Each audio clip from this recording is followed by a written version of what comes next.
2 கட்டு பண்ணைக்கீரை.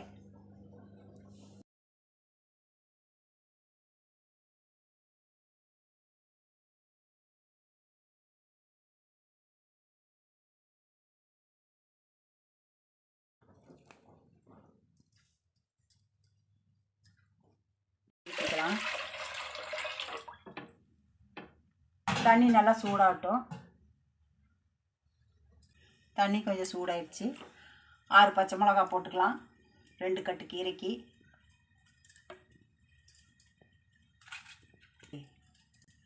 நறுக்கி போட்டுக்கலாம். இப்படி 2 தக்காளி இப்படி கீரி நறுக்கி போட்டுக்கலாம். கொதிக்கட்டும். தண்ணி கொதிச்சோடனே இந்த கீரையெல்லாம் அதில் போடணும். அறுத்து கழுவி வச்சுருக்க கீரையை இதில் போடணும். நல்லா கொதித்த பின்ன அப்புறம் வடிகட்டிக்கலாம். கீரை கொதிக்குது. அடுப்பு ஆஃப் பண்ணிவிட்டு வடிகட்டி வச்சு வடிகட்டிக்கணும்.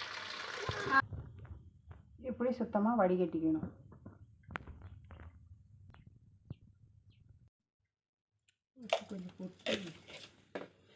உப்பு கொஞ்சம் போட்டுட்டு சின்ன வெங்காயம் போட்டு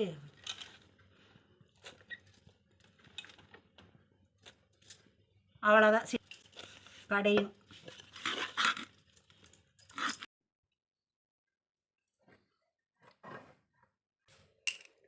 செக்கில் ஆட்டின தேங்காய்